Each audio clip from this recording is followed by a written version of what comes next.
Dr. Lou Sella here, and Mike Seawack, who was the former head coach at Georgia Southern and was Paul Johnson's primary offensive line coach in the entire 12-year tenure that Coach Johnson was at Georgia Tech. And Mike Seawack is a fellow Pennsylvanian as I am. I actually did a camp at his alma mater many years ago. Anyway, what Mike Seawack taught me about Veer-Releasing, there's one primary thing. It's very similar. I made a video about this about a month or so ago, what I learned from Todd Spencer. Similar about Veer-Releasing, but I want to re-emphasize it. When you Veer-Release, whether it's the guard Veer-Releasing on midline or the tackle Veer-Releasing on triple option, you want to make sure that he Veer-Releases in a northbound direction. And what you want to make sure is that the foot away from the Veer-Release steps next to the foot of the defender, because you want to get northbound. The problem with Veer-Releases is when they go northwest and northeast, or even worse, east or west. That's a problem, because you cannot change the line of scrimmage unless you're going north. So you're working to get vertical through the play side armpit of the defender that's covering you. Are you trying to avoid him? Yes. However, you are not going to avoid him at the cost of moving northwest or northeast. This is a huge and common mistake that I see.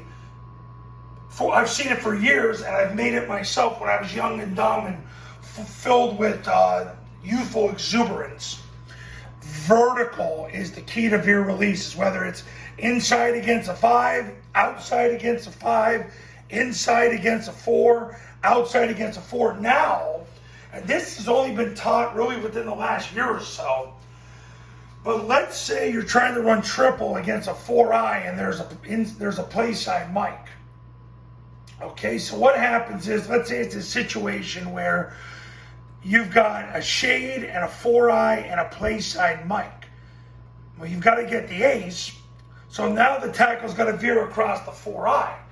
So here's what you're doing, and the Army's doing this, and Air Force is doing this, and I believe Navy's starting to do this as well. They use what's called a sweep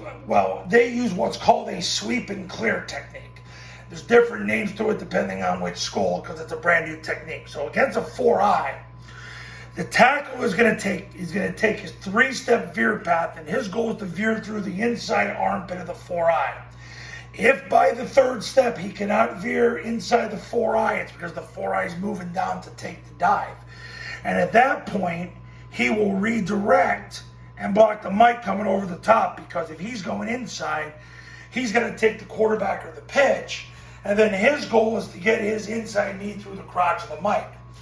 So he's going to try to veer across the 4-eye, and if by the 3rd step he cannot, he'll redirect to get his inside knee through the crotch of the Mike, because only one of them can take the dive, one of them can take the quarterback. So if he's taking the quarterback from a 4-eye, he's going to be able to veer across and get to the Mike. Otherwise, he'll take the dive, he'll scrape, and then on the 3rd step, the quarterback will redirect and get his inside knee through the crotch. Now, I didn't learn that from Mike Seawack, but that's why I'll put this in parentheses. But I wanted to point out the sweep and clear technique to you, because it's being used by Army and Air Force in modern times. So there you go.